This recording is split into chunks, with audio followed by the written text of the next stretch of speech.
শুভেচ্ছা, স্বাগত সবাইকে। সন্ধ্যা তার আগের মুহূর্তে যে গোধূলির সময়, সেই সময় আমি আপনাদের সাথে মেঘলা ব্যান্ডাওয়ারের লাইভটি নিয়ে চলে এসেছি। আপনারাও কি আছেন? এই মুহূর্তে যে যেখান থেকে শুনছেন এবং সঙ্গে আছেন সবাইকে এক কাপ উষ্ণমধুর চায়ের আমন্ত্রণ। লিখুন, যদি চিন্তা ছাড়া একটা দিন কাটানো যায় তবে আপনি কি করবেন সেই দিনটিতে? আমার আজকের কথা বলার বিষয় ছিল এটাই। কারণ দেখুন, মানুষ আমরা প্রতিদিন আমাদের নিয়মিত দৈনন্দিন যে কাজগুলো থাকে সেগুলো করি, কিন্তু সেই সাথে মাঝে মধ্যে বিশ্রামের জন্য প্রয়োজন হয়।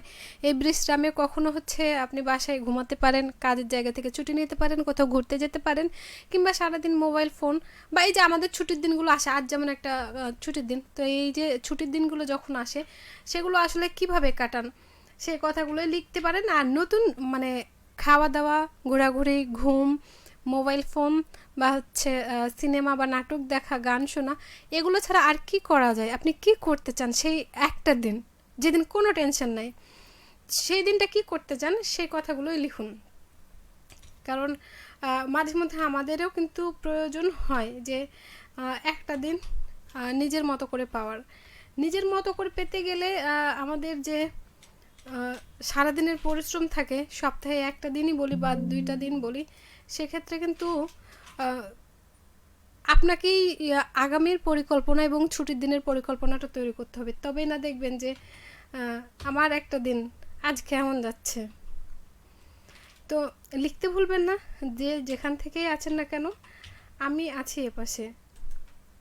নতুন পুরাতন সকল বন্ধুকে কিন্তু আমি স্বাগত জানাচ্ছি। বলছিলাম গান শোনা, টিভি দেখা বা হচ্ছে ঘুম। অবশ্যই দেখবেন না আপনি সারাদিন যখন কাজ করেন, দুপুরে খাবার পরে একটু ঘুম আসে, তো সেই ক্ষেত্রে ঘুমটাও কি আপনার ছুটির দিনের তালিকায় থাকতে পারে নাকি খাওয়া দাওয়া? অনেকে কিন্তু বিভিন্ন ধরনের রেসিপি ট্রাই করতে করেন ছুটির দিনে যখন তিনি বাসায় থাকেন। আপনি কোনটা করেন? কারণ নতুন নতুন রেসিপি, নতুন নতুন কিছু শেখা জানা, এটা কিন্তু হচ্ছে সবার হয় না। আপনি কি নতুন কিছু শিখতে বা করতে চান? যদি সেটি হয় তাহলে হচ্ছে লিখে ফেলুন আপনি কোন জিনিসটা দিয়ে শুরু করতে চান। মাঝে মধ্যে শুধু সাপ্তাহিক ছুটির দিন না, এমনি দিনও কি আপনার ছুটির প্রয়োজন? সেই ছুটির দিনটাই বা কেন প্রয়োজন? আসলে আমরা ছুটি নিতে চাই, ছুটি পেতে চাই, মাঝে মধ্যে মনকেও ছুটি দিতে চাই, কাজকেও ছুটি দিতে চাই, আজ সারা দিন নিশ্চিন্ত মনে। কিন্তু তা তো হবার নয়। মানুষের মন চিন্তিত থাকে, সেটা কাজ নিয়ে না হলেও, পরিবার নিয়ে, পরিবার না নিয়ে হলেও, প্রিয় মানুষকে নিয়ে, প্রিয় মানুষকে না হলেও, শেষ বেলায় নিজেকে নিয়ে। আসলে আমাদের এই চিন্তাটা কেন আসে যে ইস একটা দিন যদি পেতাম, ইস আমি যদি সেই জায়গাটা ঘুরে বেড়াতে পারতাম, ঘুরতে যেতে পারতাম। আচ্ছা, কখনো মনে হয় কিছুক্ষণ না নদীর ধারে একটু বসি, বা ফাঁকা জায়গায়, কিংবা গাছপালা, পাখির সংমিশ্রণে, কিংবা এমনও হতে পারে আজ শুধু দুজনে মুখোমুখি বসে হতে পারে। ভাবতে থাকুন।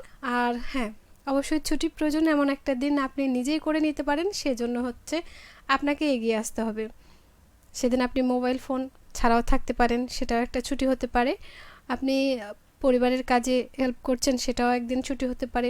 নিজের মতো করে ঘুমিয়ে কাটাচ্ছেন, সেটাও হতে পারে। কিন্তু আপনি জানেন কি, একটানা অতিরিক্ত ঘুমও কিন্তু শরীরের জন্য ভালো নয়, কারণ তারপর থেকে হালকা একটু শরীর খারাপ শুরুই হয়। তাই দিনে পর্যাপ্ত ঘুমটা যাতে হয় সেটার একটা খেয়াল রাখতে হবে। আর হ্যাঁ, আমাদের যখন হাতের মুঠোয় সব মোবাইল ফোনটা তো থাকেই, তো সেই মোবাইল ফোনটা ছেড়ে থাকতে পারবেন কি, সেটাও কিন্তু হতে পারে যে আজ মোবাইল ফোন ছাড়া এমন একটা দিন। লিখুন, সঙ্গে থাকুন। আর আজকের মতো এখানেই বিদায় নিচ্ছি। যেতে যেতে যে গান দুটি থাকছে তার একটি হচ্ছে জেমসের বদলায়নি আমি, পৃথিবী বদলে গেছে, আর বিপ্লবের ধকধক করে বুক। আজকের অনুষ্ঠানের শেষ পরিবেশনে সবাই ভালো থাকুন, সবাইকে শুভ সন্ধ্যা জানাচ্ছি। আর সেই সাথে একটি কথা না বললেই নয়, বর্তমান সময়ে যেটি দেখা যাচ্ছে, আমরা হাতে লেখা এড়িয়ে চলছি। কারণ আমরা মোবাইলে টাইপিং করছি, যারা চাকরি করছি তারা হচ্ছে কম্পিউটারে, ল্যাপটপে, ডেস্কটপে, এগুলোতে আমরা লিখছি। কলম ধরে লেখার অভ্যাসটা ছাড়বেন না। সবাই ভালো থাকবেন।